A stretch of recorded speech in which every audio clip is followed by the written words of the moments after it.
Uh, Yeah. yes, perfect. Let me continue this. Okay. Um, hey guys, I'm really, really happy to talk to you. Dev is a really good friend, and he's been inviting me over and over to talk about visual journalism, which is the actually the thing that I know most in my professional um, uh, times, and it's the thing that I'm really, really happy to talk about to the level of fanboyism. So I'm gonna be a little bit enthusiastic at some times because I usually want to get the people that I work with really enthusiastic with visual journalism um, because out of enthusiasm come, I believe, the best projects. Some of the projects that I've done, you can see here. This is my old Behance account.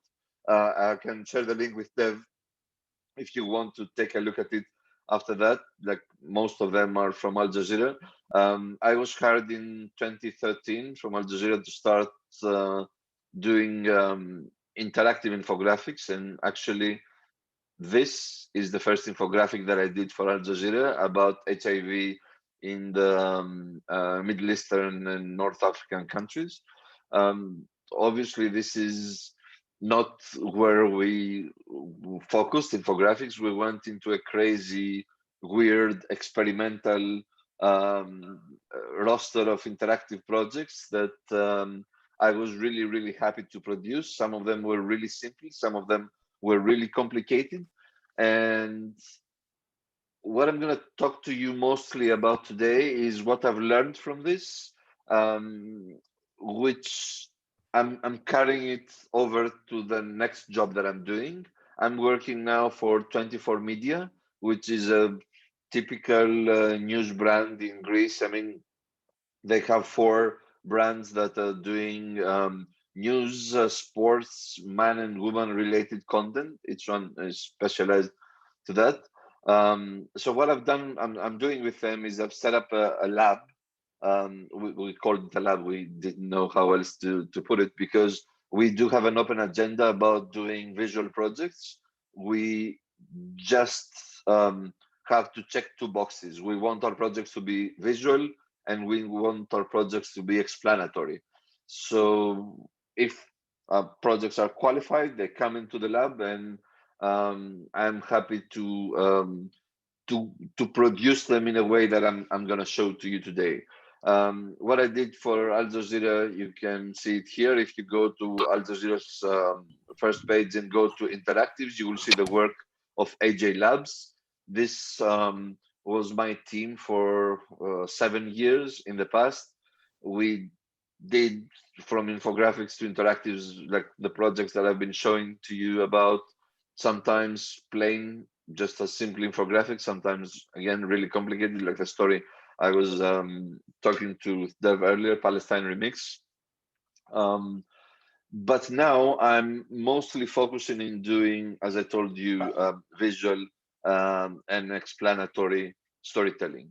So I'm gonna get you through the introduction to the lab as I'm doing to actual journalists that I'm hiring to work with me, and I'm using Milanote. You'll see a couple of Milanote uh, layouts here because this is my preferred tool for storyboarding. Actually, this is what the lab is doing in like starting this month. This is what we have been doing. So when a project comes to the 24 Media Lab, it has to check these 6 points. Does it explain something complex? Because we're doing explanatory journalism. Is it evergreen? Because we want our project to have longevity. Is it visual? Obviously. Are we adding something to the story with video? You'll be surprised how many stories have been done with video or interactives or any other way, and they should only be like a couple of words. We don't do stories just to make them feel special. We treat the story special because we want to add something to the storytelling. There have been so many cases of stories of like bad interactives, and I've done some of them myself. But eventually you come to the point that you'd say, what is the value of this? What are we adding to the story with video? Is it a human story? Obviously, because we want our story to have protagonists. It can be the story of an event, but as I'm telling my journalist, I don't really care about the wildfire in Greece, for example. This is something that our website will cover. I do care about how this wildfire is changing the lives of people who live there. So this, and I will actually show you, let me show you an explainer that we did. It's going to be in Greek, but you'll figure out, sorry, it should be in this channel. We actually pushed this out a few days ago. Sorry, let me just, this was a project. If you haven't heard, Greece was like heavily hurt by wildfires this summer, and a lot of the part of a main central park near Athens was really hurt by the wildfires. So we thought about doing human stories like this. This woman is talking about what she saw and how she felt about it. But then we thought we should map how the fire started, and like it. This is the story of the first 85 hours that burned a specific part of Athens. So we thought to enhance the human stories by adding a little bit of context with maps, with graphics, with everything that could um, we plotted the course of the fire. We even had access to a Viber group of people who were sharing user-generated content during the fire, and this is literally in 11 minutes the story of 85 hours. That if you see this, you really understand how this thing, how this fire hurt these people, how it exploded, and how it was a huge the responsibility of the Greek firefighters was like enormous in not being able in the fire, like exploding, and not being able to deal with it. So we thought that we would add something to we added something using visual means to the human stories. And obviously the last thing that we want this project to have is it shareable, because we want people to share and we definitely want people to come to us with feedback, and make us that give us ideas on how to do stories better. We have like many different types, which are all visual journalism, from the long form explainers to the 90-second explainers to original stories to human stories that are all being treated like this. I mean, we don't really do a generic story unless we can add something to it using visual means. We definitely do web stories, which is, if you guys know, the equivalent to Instagram stories, but by Google for the web. And this is pretty much the guidelines that I'm giving to my producers on how to produce each and every one of these. So when I have people coming in to work for us, I'm just going through the basics of visual journalism. So what are we adding to the story with visuals? Obviously, could it be an article or not? Are the visuals good? Sometimes this is a huge factor into making the story look good or bad, because obviously stories with dull visual, we have stories with dull visuals and we are using it because they tell a story. We're not in the business of beautifying anything, but I want to control the story using visuals, as I will show you later. So I definitely am interested if the visuals are good. Are the characters in the story interesting. This is another thing that will, because we are using our characters as narrators to the story.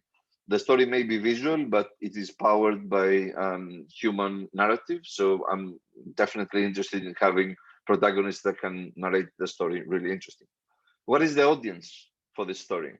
Do we need to tailor our storytelling to them? Are our audience, is our audience prepared to see something different? This is something that we definitely faced during our time in Al Jazeera.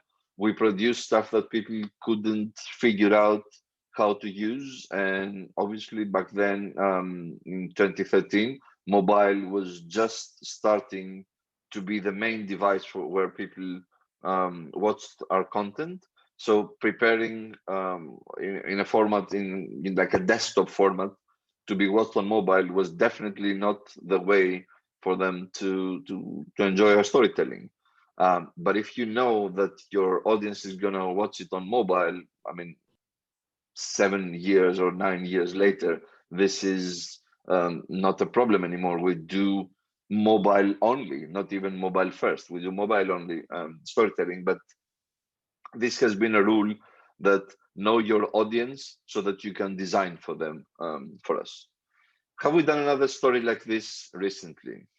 Yes, this is, I mean, in a newsroom, you are where you're getting pitches all the time. It's really, really easy to get like similar pitches. So you have to definitely select one that you haven't done before. Not only as a production, but as in, not only as in production, but in storytelling as well. Imagine that when I'm telling you about production, back at Al Jazeera at DJ Labs, we used to do templating, like let's do a story like this and then use the template to tell another story in a similar way. I'm not really sure I want to do this right now, but back then was a really, really wise choice that helped us a lot to offer like more stories. But I feel that visual journalism need to feel a little bit special, so I would rather do take my time and do another versioning, another production, like a whole production, like from a white sheet of paper, and start designing a new story rather than repeating another story. Is the content tied to a current event, a discussion that is going on or pops up from time to time, or is it evergreen? Obviously, I mean, when you're a producer, you want to know when is the optimal time to push it out. One of the best stories that we had on Al Jazeera's Instagram, which I was leading for a year. I literally kept the story for almost 4 months. It was a feature anyway. It wasn't like tied to something specifically. It was the story of a mother in Uganda who gave birth to 42 children. Um, this was a very a very difficult story to go through because this woman had been through a lot in her life, and I saved it for Mother's Day, because we wanted to do a series of stories about the challenges that mothers face all over the world. And this story exploded just because of its timely like placement in our journalism. We just popped it out when most of the people were looking for this type of content, and it was hugely successful. Um, how can this story be a conversation piece? How will people talk about it? What kind of discussion will it start? Being a producer means you don't want to control how the story is going to be told, but you're definitely interested to hear what are people saying about the story, and if this is being used for something different than you intended to. Um, Dev mentioned Palestine Remix earlier, which is an interactive that we did where you could translate. In essence, you can take any part of the video, copy and paste it, and then you create a small edit of a video, like a new edit of videos, like creating a playlist on YouTube with videos that autoplay one after the other. But then you could translate it in several different languages, which to us it was a really good idea, to get people from different languages to get to know the story of Palestine. but we heard, and actually people from Turkey sent us an email and told us that they were using our story to teach people foreign languages because it was so easy to work the interface. So this was a story that was um, an interactive piece that went over and above its original purpose. And I would like to know about it because if I knew about this, I would design the interface differently for sure. Um, so this ties into all the decisions that you get to take and when you want to see if a story is successful or not. Um, so and then how will people share the story? um, uh, I'm meaning not only talk about but sharing the story. Is it a story that we need to create snippets for social media, and what should this snippet should say to get the people to watch the bigger story? um, Doing social only journalism, um, like producing standalone versions for social media, um, used to be an afterthought for a lot of newsrooms. But after I spent a year on Al Jazeera's Instagram, I am I went out of this with the opinion that you should definitely create something just for your platform specifically, like a version of the story. If you're doing a web interactive visual journalism, anything, you should be looking to create an Instagram specific, a Twitter specific, a Facebook specific experience of the story for the people who won't care to come back to your website and take a look at the story. Uh, I would like to have my audience enjoying the story, whatever, and actually prepare something that would give them an idea of the bigger picture. Obviously, if I get them back to the website, this is something that I'm definitely interesting as well. Interested as well. So I am a huge fan. As you're gonna see, Milanota is a storyboard app. So I'm using storyboards because I'm a huge fan of scripted storytelling. I know that journalism is unscripted sometimes. For example, when you have a live or a web stream or something breaking news happens, definitely is unscripted, and for sure go do unscripted. Everyone has every type of journalism has its uses. I am 99% scripted, meaning I want to control the experience from beginning to end. I want to control the narrative. I want to control the storytelling, and I'm the one who is giving to my user, whether it is a video or an interactive. I am the one who's giving them the means to go through the story as I intend. Um, on Palestine Remix case, it was I will design your framework and you can enjoy it. You can enjoy it however you like.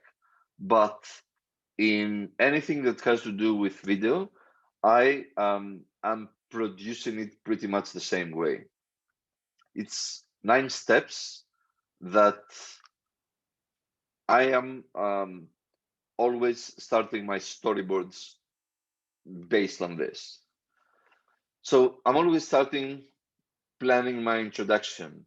We call this the scroll stopper because this is what um, grabs your attention when you're scrolling up and down in a feed. You want something that makes you stop. This is something that this is my bait with which I want to drag you into my story. But definitely after that, I'm not gonna spend some time like showing you beautiful images. I want you to know the setting and the character, what's going on, where the story is going on, um, who is the hero, who do we follow, is it an interesting character or not.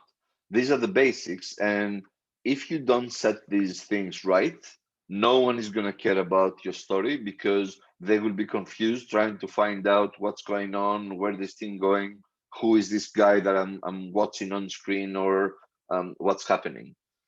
These three, um, like the setting and the character are really interchangeable. You could definitely introduce the character first and then the setting, but you get like 15 to 20 seconds in every project with a beautiful image, but then you definitely have to show them what's the story about and who the character is. And then it's the action and reaction. This is the part that every narrative since my compatriot Homer has been about. Something must happen so that the story moves on, and the reaction. Every action brings reaction, which is the consequence of the action, or I am doing something, I'm pulling the trigger, and the reaction is that when I'm shooting someone, something happens. In journalism, I'm always adding a how does it feel part, which is a talking head most of the time. I want to use a quote to tell you a first-hand experience of how the action or reaction feels, or maybe what it is like. Describing journalism using action and reaction may not like be understandable by everyone. So I want my hero or someone who's affected by the action or the reaction tell me how does it feel to them is definitely a part I want to put into the story. This is the part, the action and reaction is called the plot. So the plot consists of several actions and reactions. If you definitely like start thinking about the last movie that you saw, there are always plot points, like actions that have consequences that move to another thing and another thing. So I'm definitely using as many of them as I want. But at some point, I want a payoff. The story needs to come to a close. The story needs somehow to wrap up. After all the action and the reaction, our heroes have to end up somewhere. So the payoff to me is the part of the story that it ends. And obviously the what now is what happens to the heroes.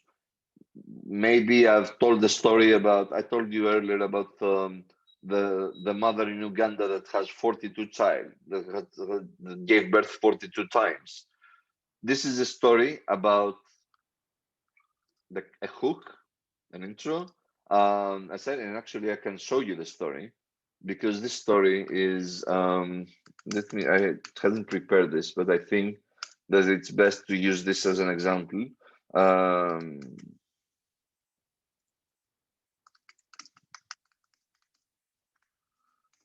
I think I will find this story here. Yes.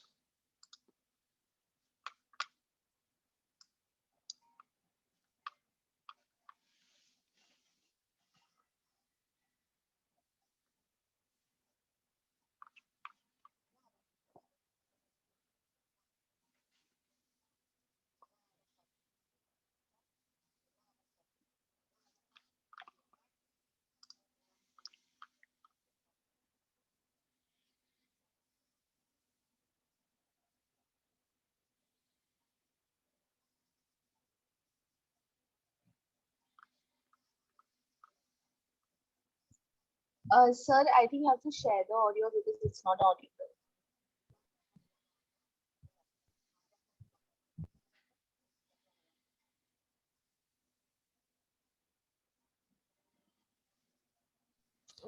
So the video is not audible. Audio is not audible.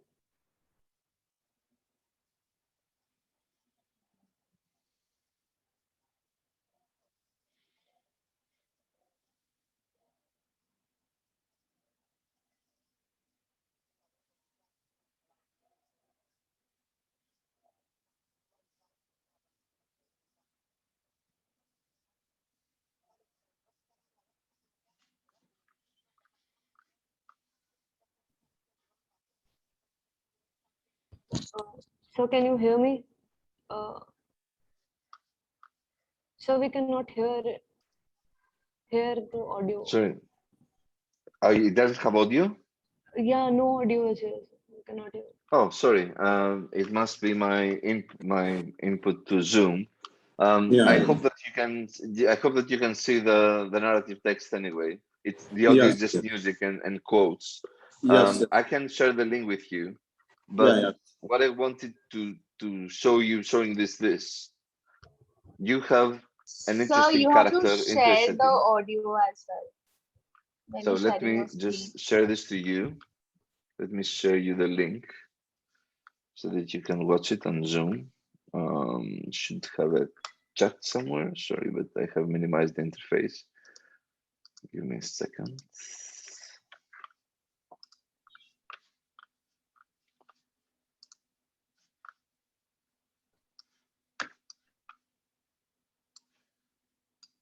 Sorry about this. I have minimized my interface and actually have. Yeah, anyway, she's not speaking English, right? Swahili. Sorry? She's not speaking English, right? No, she's. Oh, I think she is. Wait. No. Okay. Yeah, no, she's not. I will share the link with you. So just give me a second because I'm just looking for. Let me. Okay, sorry, it's here. I want to put something on chat then.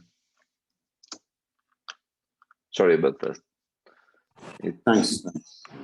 I have minimized everything, so it took me some time to get everything. This is a story that you can definitely see. Like this is a typical story that we used to do on Al Jazeera. And let me. Okay. So this is a story that when you plan to do it, you have a specific setting and a character, and then as you're watching, you're seeing every action and a reaction and a consequence of the previous action. I mean, this is a woman that, first of all, she was sold into marriage. She was coming from an abusive household, and then her husband kept abusing her, and then he left her, and then 4 of her children died. Everything, this is the meat of the story. This is here the middle part of the story. Obviously, when you watch it, it's going to come to a payoff and to a what now. I can spoil it a little bit, tell you that this woman is definitely 100% committed to her children. She wants to help them grow up. She will. This is a story about. This is a really good human story. It's not that visual, but this is a story that we put together, taking a submission from our features, like a feature submission, like a pitch, and then we put it together using this visual storytelling, let's say, practice that we used to do. And it ends to a what now?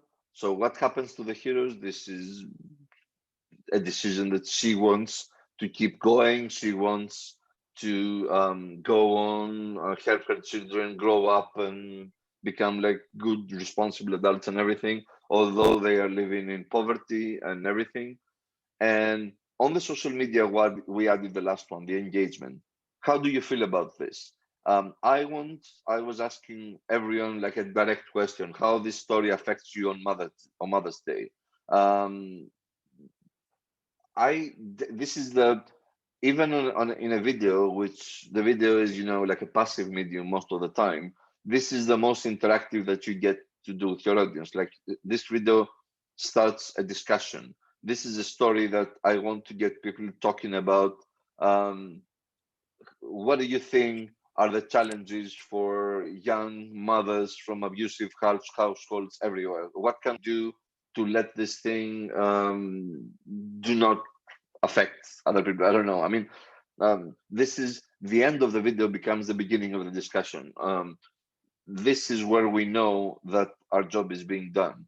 When your video does not end in the credits, but the video that builds something more. So I'm just giving my producers a few directions on the intro. I definitely wanted to look good so that it can lure people in. So even if it's images or video or some design interactive, I'm trying a little bit to alternate between close-ups and mid shots or wide shots and close-ups. Obviously, everything Each one of these has its uses.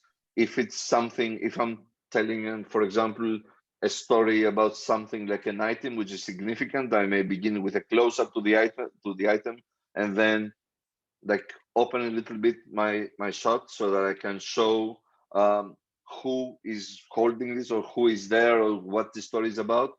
Or maybe if it's about a place, I may start with a wide shot and then narrow your focus with a close-up somewhere that you may see something that you do not expect.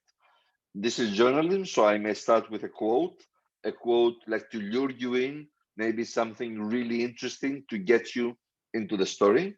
But I definitely have a time of, let's say, 7 seconds to get people interested about the story, because if you're seeing beautiful pictures for more than 7 seconds, they have no idea what's happened. Definitely, you won't stay. I'm using audio, but I do not rely on it because people are nowadays watching audio muted. But I like to use sometimes visual cues to indicate that they need to listen, which maybe even design elements or maybe subtitles or maybe text that it's blown up. I will show you an example about this. Maybe I can show it to you now because this is uh, do I have no? So let me. I did a story recently about Apple, about Tim Cook. And yes, the story is this. So I know that you cannot hear, but this is a story about Tim Cook creating the amazing economic miracle that is Apple. So I just started by showing his first keynote after Jobs, telling them that Tim Cook just didn't mention anything, just didn't mention the new iPhone or anything, but he did say this. So this, I love Apple, and the natural sound, I love Apple, is my cue to get people interested in that. But that's it. Then I move to the next of the story. So this is the part where I want to use audio or a visual cue, like a designed I love Apple, enhanced with the audio that you hear, so that you know that this is significant. But then we get into the basics, and the basics are a set of rules that I like to guide my storytelling before I get into the action. I like my basics to be brief and clear. What is the story happening? Who is the protagonist? People, I think, audience needs to know this really, really fast and easy. You shouldn't, as an audience, you shouldn't be confused where the story is happening or who is this guy who's like the hero.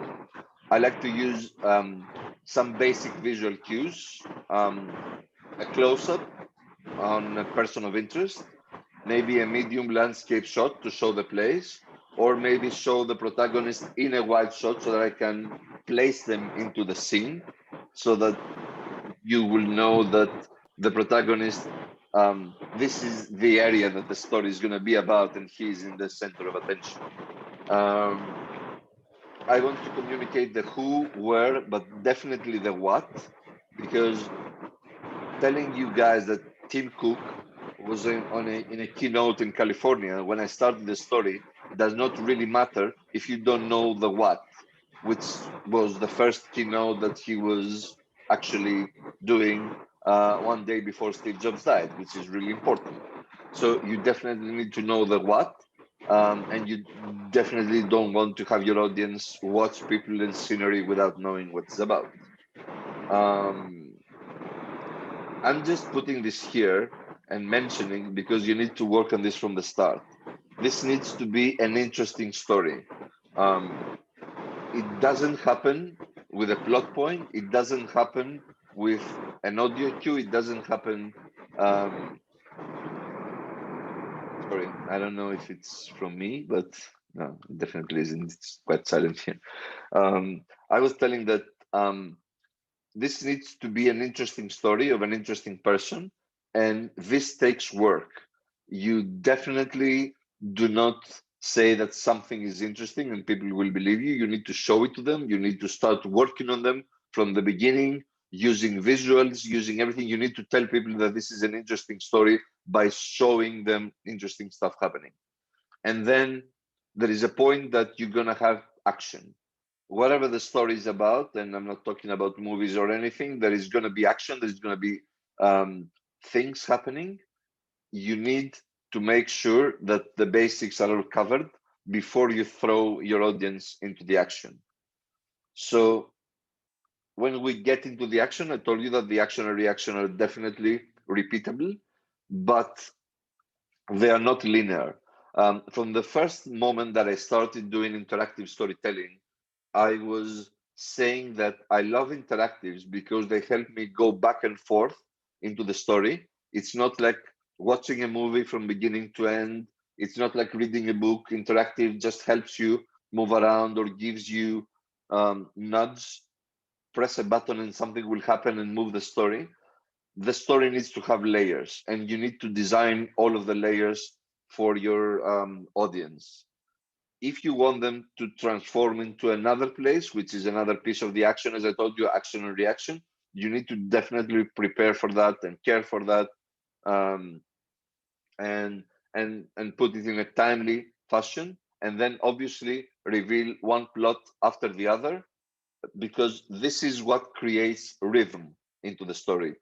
Regardless if it's video or interactive or something that you explore on a website, everything needs to have rhythm. You don't like read the long form with 1,000 words in the beginning and then 5 images. You definitely put the images next to the words, or maybe the interactive elements next to something, to the words, or some other cues that allows you to explore the story naturally. You don't have stories with action, constant action. You need to make breaks. You need. I'm I'm used to design long form interactive stories with chapters because I want to give people breaks. I want to give my stories a little bit of room to breathe. I want to have my audience process a little bit what's going on. I'm not um, Michael Bay, like doing explosion stories like full throttle from beginning to end.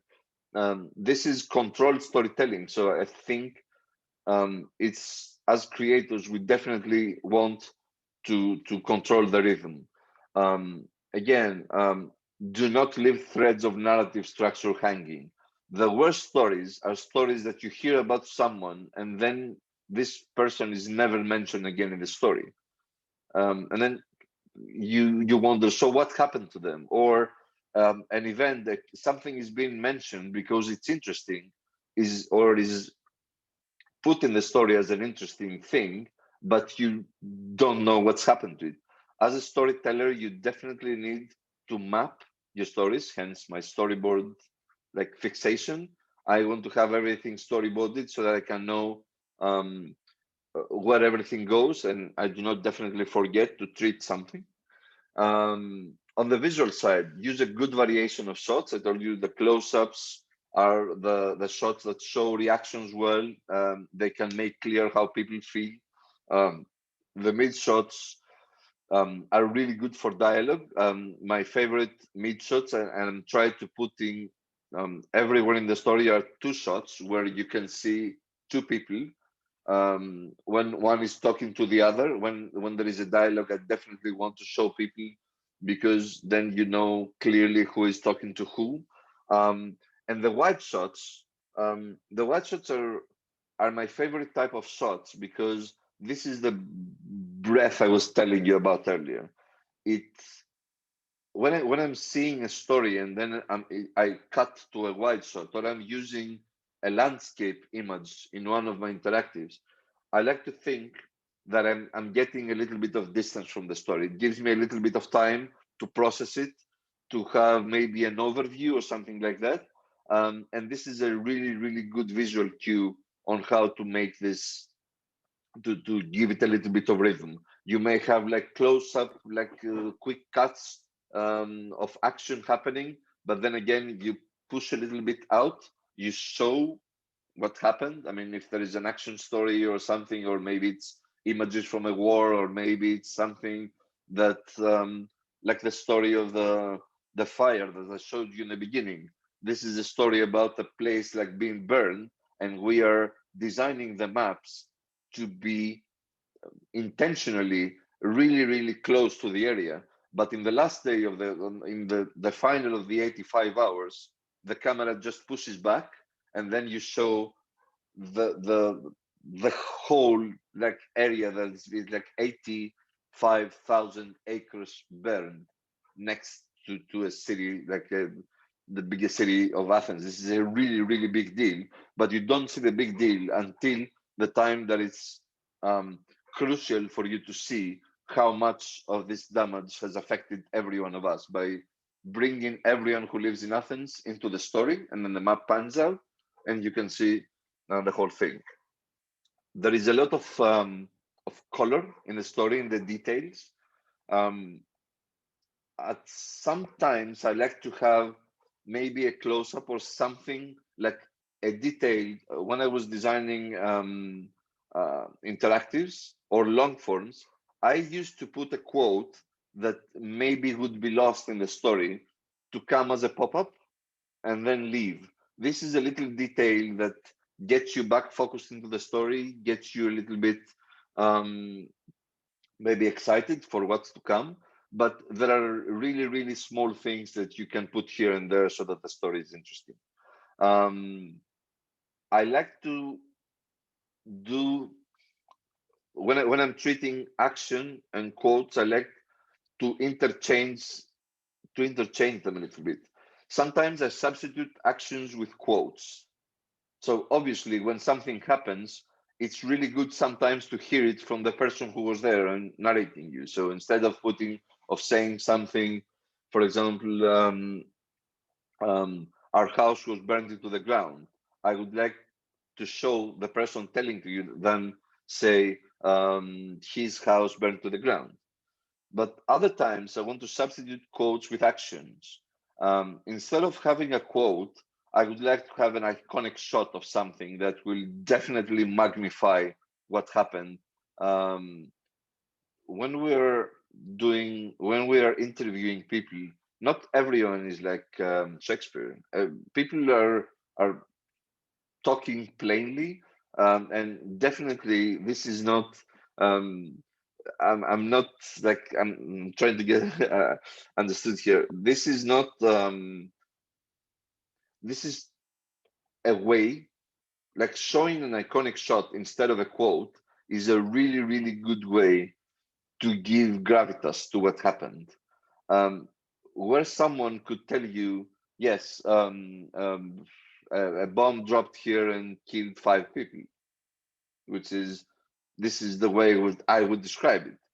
If you show an iconic shot of the place where the bomb fell, this is sometimes better than having the quote. So this is up to you as a storyteller to pick either the quote or the shot, and maybe obviously don't use the one after the same way all the time.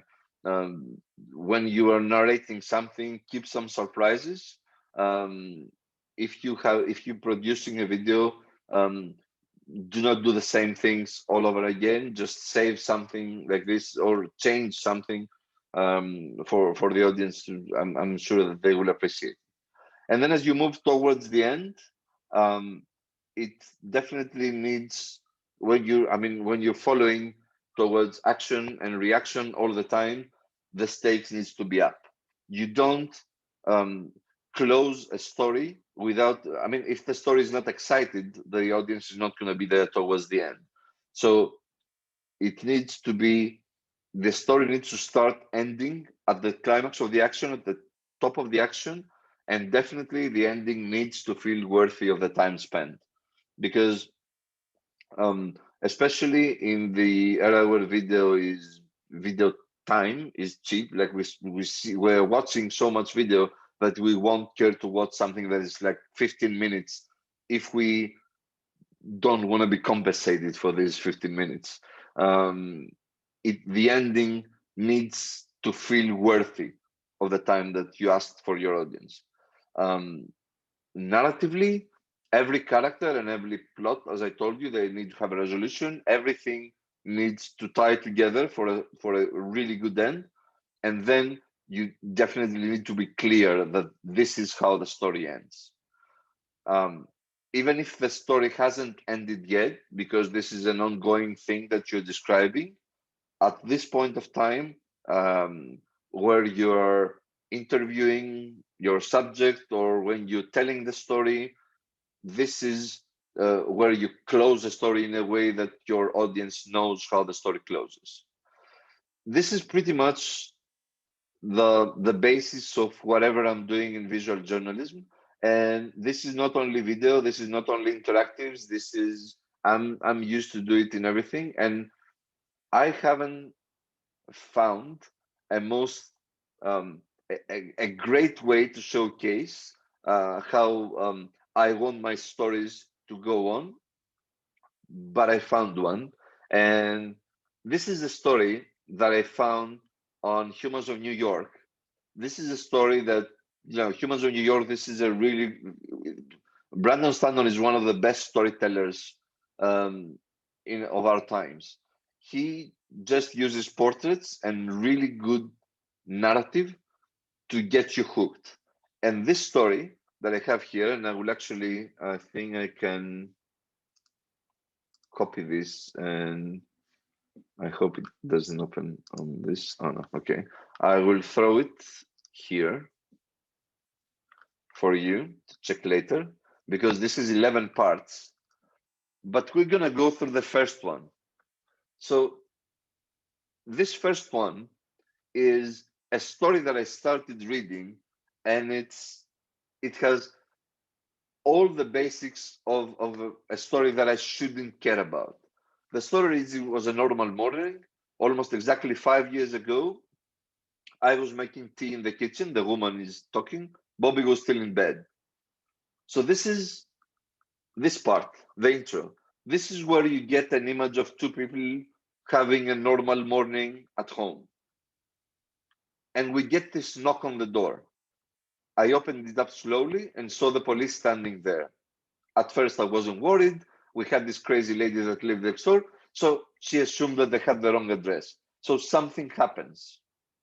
But the moment I opened the door, 12 officers came barging past me. Some of them had FBI written on their jackets. They went straight into the bedroom and walked up to Bobby. So this is the part where you know that there is action to happen. There is exciting action to happen, and it's exciting because you have no idea what's happening. So then the next part, the woman says, I heard them ask, what's your name? And he said, Bobby Love. And then they said, no, what's your real name? And I heard him say something real low. And they responded, you've had a long run. So this is the part where obviously our protagonist is someone else than she knew. And we knew, because the only thing that we knew about Bobby is that he is an elder gentleman sitting, waiting for his tea, sitting in bed. So this is the promise of a really good story about to be told. Then we're back in the narration. Then I tried to get into the room, but the officer kept saying, get back. You don't know who this man is. So this just add, this is a story that's now running. We don't know who the man is. We are, as I'm reading to this part, I'm really, really interesting, almost exactly as the woman who's like his wife. I want to find out who he is. Then they started putting him in handcuffs. It doesn't make any sense.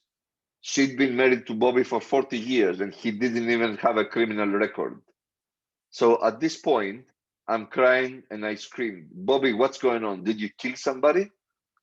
So we are here. We are the action and the reaction, and we know how does it feel. And then Bobby says, this goes way back, Cheryl, back before I met you, way back to North Carolina. And this is the first story of 11 parts.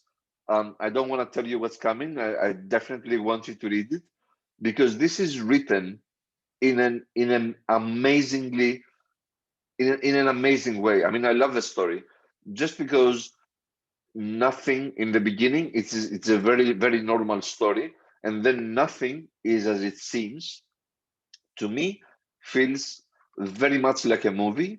That if I had to design from top to bottom as an interactive, for example, telling the story of Bobby Love, um, I would have very to control the rhythm very carefully. I'd have to put all the episodes in his life and everything that's happened. If you read the story, you'll understand what's happened to this person. Uh, this is an amazingly written story, and then the payoff, the story, the last two parts are the wife speaking. So this is the payoff, and the interesting thing, and pretty much it's not only the opening that I'm using it as an example, but very much the ending. You wouldn't expect, even though the woman Cheryl is the narrator in the beginning, we all want to know the story of Bobby Love, so we'd expect the story ends with Bobby. But this is a story where the payoff, the what now, and the engagement come from her side, come from her point of view. This is interesting because this is not like a linear story where someone is being arrested for what he was and what had happened to him and what he had done. This is a story about a woman living with a man that she had no idea who she was. And the what now is as exciting and important as what happened to Bobby and how does this feel. Um, and also, this goes on to show you that even writing Instagram captions and Instagram text, you can tell an amazingly good story that it is visual because it has some pretty good pictures of these two. But in my head, this is a story that becomes visual as Bobby is narrating what was that? Way before she met him, she met her, which is like 40 years at least, and way back to North Carolina. This is a story, this is an arrest that happened in New York, but my mind goes back to North Carolina all the time because I'm curious of what happened. Um, so to me, this is a really good social story. This is a really successful narrative and a really well built story, which I hope that you read and appreciate. Um, this is almost everything I'm telling my journalists when I'm coming to get them interested in telling stories visually, and then I just put a little quiz to them. At some point, I found this set of pictures, um, which are four shots of the same thing.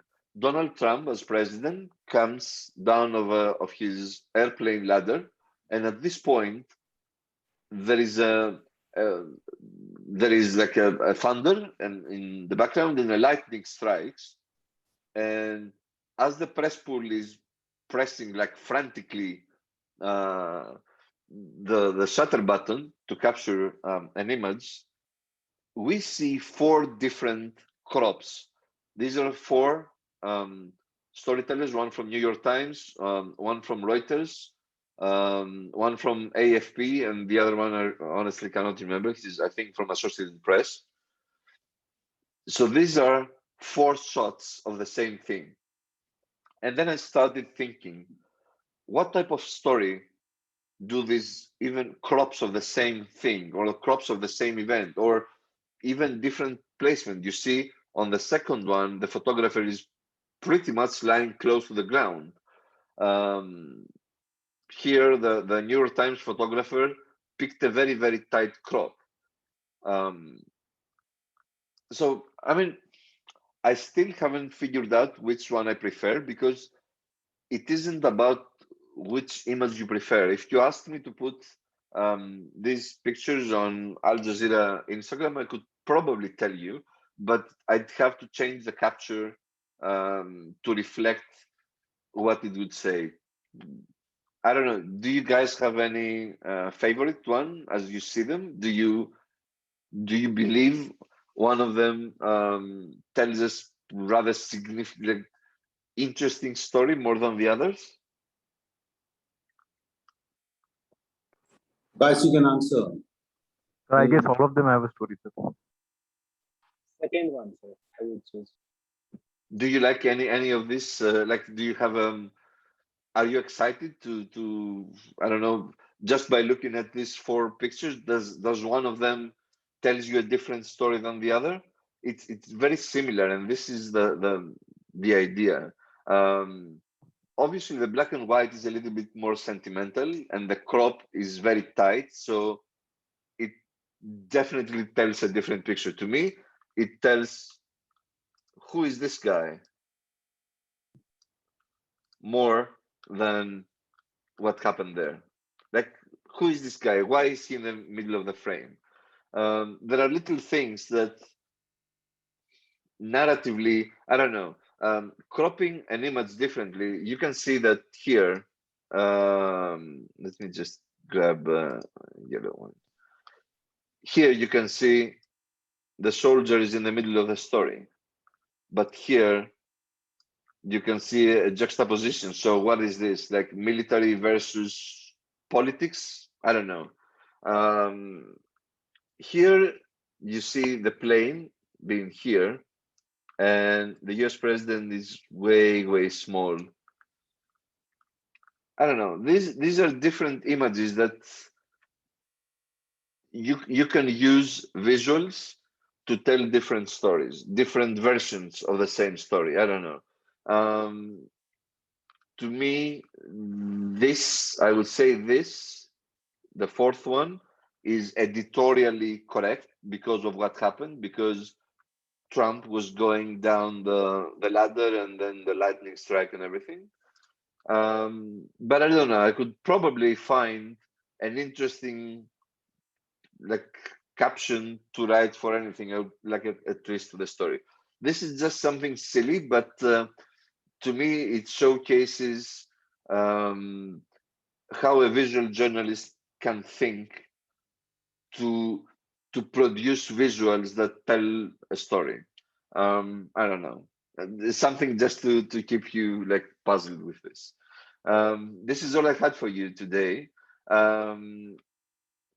If you guys want to discuss anything or ask any questions, or maybe I can, if you're puzzled by my English, because I haven't used English in more like 2 years, so I have forgotten speaking English totally. But if anything isn't clear, or if you want to know something else, I'm happy to answer. Yeah, guys. Yeah, who's going first?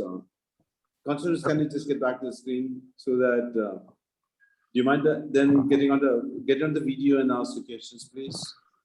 Who goes first? Sir, can I? Yeah, go ahead, please. Sure. Thank you, sir. Sir, you just said that when you explain all the four photographs, you said like this is the thing, like who's the guy in the middle, the plane is like this. So how do you develop such a perspective? I mean, how do you like over years? How long does it take? To me, no, this is basic visual journalism. And obviously, if you're in visual journalism, you need to have an understanding of how photography and video work. So if you want to be a journalist that uses visuals in general, I mean, visuals is a term that is applied to interactives, to everywhere else. Wherever you show pictures, it's visuals. I would say take a very basic course in photography or videography. This is the basic rule of composition, and it's how you compose your subject into the frame so that the frame looks interesting. For example, having a third person in the middle, like in the first story, this is the thing that struck me the most, and I didn't even look at the lightning because I said, this is the protagonist to me and not Trump, because placing someone in the middle of the image, it elevated a little bit his significance in my eyes, where you cannot even see him in the other images. So slowly you develop a little bit of sense for these things. I have taken courses in photography and videography. I have shot video myself. I'm not that good of a photographer, but I'm watching movies a lot, and I'm trying to watch movies by not actually caring about the plot per se, but I'm looking at frames. If a director of photography frames something this way, I'm trying to find out what is interesting and why did he frame it this way. Sometimes I just go back to stuff that I've watched, or documentaries, or videos from news organizations, because you will find really good storytellers in cameramen and camera women that work for news. They are the first who know where the story is, or like in this case, photographers for agencies and big media. They know what the story is, so they want to guide your eye into that. I would say take a look at, I don't know, Reuters images, AP images, AFP images. Like take a look at wire footage. Try to see why editorial photography is important, because all we do, we mostly do editorial stories. I don't think any one of you is doing other than journalists. So, I mean, journalism, visual journalism, mean you need to understand, to explain to people why this is significant, not only what is happening here. So I would say train your eye a little bit. Train your eye by getting some basic training into how photography and videography work. Experiment like crazy, like get your phone and start experiment shooting stuff, and then realizing, is this the story that I want to say? I'm doing it with my dog every day. I'm trying to make my dog interesting by capturing my dog at the different angles, trying to see, is this interesting? Does it tell the story I want to say? I mean, my dog is hungry, so how is my dog eating? This is a really good practice. And then try to write a story. This is actually, this is another thing that I'm telling my colleagues. Try to write a story and then tell me, how would you visualize it? How would you best visualize a complex story? What would you, I have here, so at some point, I did an explainer about Taliban a couple of months back. So I had here to share a storyboard. So this is pretty much the storyboard of a 19-minute video that I produced. So all of these points are points that I want to mention in the video. But when you know what you want to mention, then is, how do you visualize this? Some need to be designed, some need to be shot, some need to be whatever, use archival material or anything. This is my way to tell a story in chapters, but then I need to visualize each and every one of them. Which I picked to design and which I picked to show some footage comes with experience, which tells the story better, pretty much as I told you. If I had the answer of which one of these four tells the story better, I would definitely use it all the time. But most of the time is you training to do the best version of the story that you want to say. And then let these four professionals told the story, and then we are sitting here and discussing it. So, I mean, they have a version of the story that they told, and we are talking about it. So this is like 4 successful photographs to me.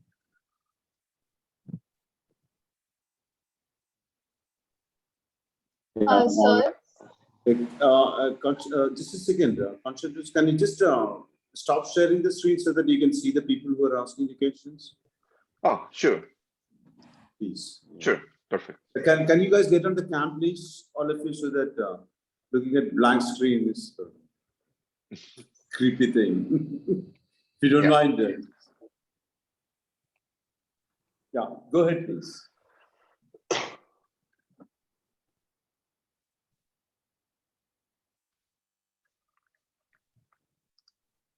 sir, I want to ask.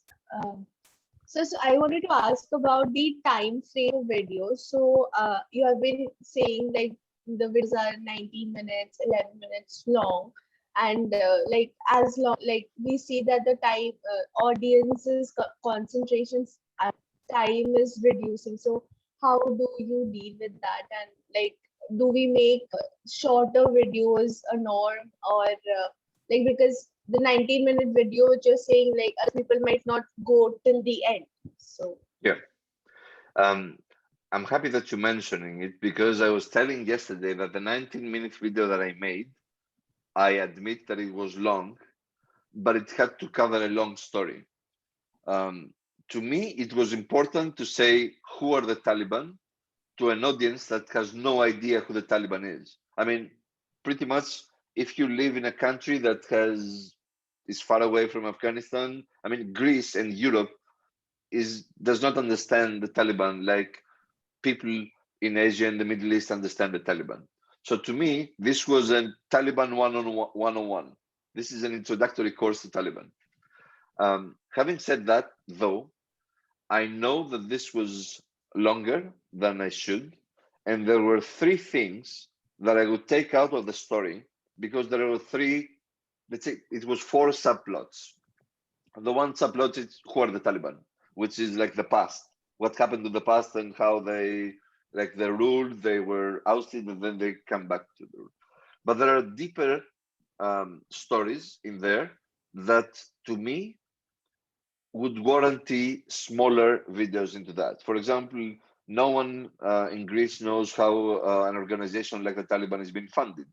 And this 19-minute video had a lot about how are they funded. Also, it had a lot about, because, I mean, obviously to someone who has no idea who the Taliban is and says, okay, how do they get the money to buy weapons and do this thing? Because, you know, I want to explain to them how they make money. So this would probably warrant a standalone video as well, which would be like a 4-minute video that if you want to know how the Taliban are being funded, this is how. To me, the most important story, which is in the end of this 19-minute piece, and this is what made me a little bit regret it, is the part of what does Afghanistan think about the Taliban? Because this is after the payoff. For the European audience, I don't think anyone cares how Afghanistan feels. But as a journalist, to me, this is the perfect closing of the story. I've told you about the Taliban, but the Taliban operate in a specific area. And I've told you in the beginning that the Taliban rose as heroes because they fought crime in Kandahar and whatever, corruption and stuff like that. From hero to whatever the Taliban are right now for people in Afghanistan, there is a big story there. How did this happen? So I would definitely do a smaller story like this. And this is the right thing to do editorially for me. But when I'm working, no one cares about, this three version. If I was in Al Jazeera, I would definitely have done 3 different, or Al Jazeera did like a lot of more different and more focused stories. But yeah, longer is not always better, for sure. But then again, if your audience wants longer videos, surprisingly enough, this 19-minute video got a very, very long watch time, mainly because it was storyboarded, so that it goes from one thing to the other. It was like a little bit of natural storytelling. And people in Greece are not really used to that, like long explainer videos. But I definitely wouldn't do it. You're 100% right. A part of the story maybe is more important than the whole story. So if you can focus into that, it's perfect. Anybody else? Sorry to hold you up, Konstantinos, because we agreed on 1 hour. Do you mind just I don't taking mind. a couple of minutes? Yeah. Thank you. Don't worry. Take as much time as you want. I'm happy. Oh, that's very sweet of you again. Go ahead, guys. Sir, may I? Sure. Sir, I went through that documentary you made. What is his name? Palestine remix. Yeah. Right. Sir, like there are different screens, and you have to copy that text, and the Yeah. video automatically adjusts itself. So, what kind of Yes. programming language was that? This wasn't a programming language. This was a feature from a company called Trint. This was hand coded. So there is this company named Trint. After that, there are a few different companies doing the same thing. But we took the guys who set up Trint, and what they did is they wrote code that recognizes speech in different languages. It's transcribing in different languages is a crazy thing that I've seen this thing in action. I can definitely do not understand it. This is something that is it's a feature. It's maybe speech recognition, or they used AI for some of the parts, so that they use artificial intelligence to translate some of the I don't know more, but if you're interested, I can get you in contact with a person who did this. He used to work for the BBC, and he actually did this as part of his night scholarship. So night news scholarship. He developed this tool, and then he and another producer set up a company, and then they sold this product to a company named Trint, who is an English company. He is now the major player in doing stuff like this. The functionality is exactly as a YouTube playlist, though. When you copy stuff, if you create a playlist of YouTube videos, it's done the exact same way. You write an in, an out, time in, time out, and then it places it in sequence with the next part.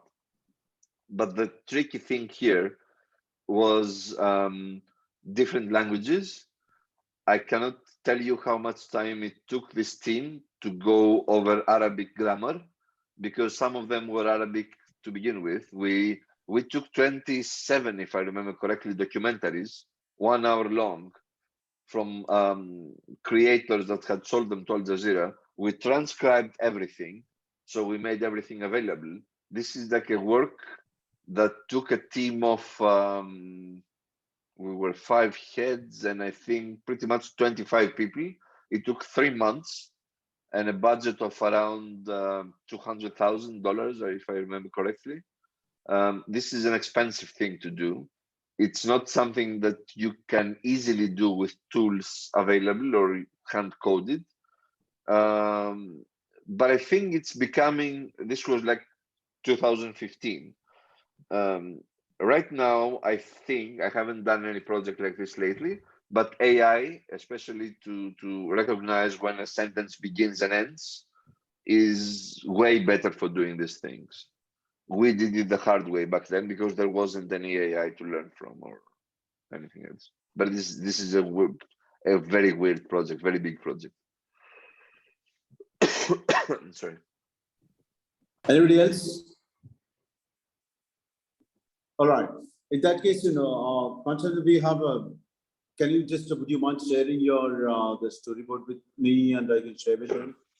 Yeah, just let me publish it, and I can put it up. I need to publish it first. If you don't mind, Devins. I don't mind. It's on my own Milanote. Just give me a sec. Got my Zoom. Let me drop it in the chat. Yeah. And can I share your email with them? Sorry? Can I share your email with them? Yes, of course. They want my email, my handles for everything. Anything you want, just ping me on Twitter or on email or anything you guys want. Emails are, I'm not really like, I'm not watching my personal email that much, but ping me on Twitter and I'm happy to do it. Yeah. Thank you so much. Yeah. I thank you so much. It's always a pleasure, man. Always a pleasure. Yeah. Thank you so much, everyone, for being here today for this. Yeah, it's our pleasure. Okay, have a nice day. Okay, thank you guys. You too, guys. Thank you, sir. Thank you so much. Thank you. Nice Thank to you have so much. you. Thank you so Bye-bye. much. Thank you, sir. Bye.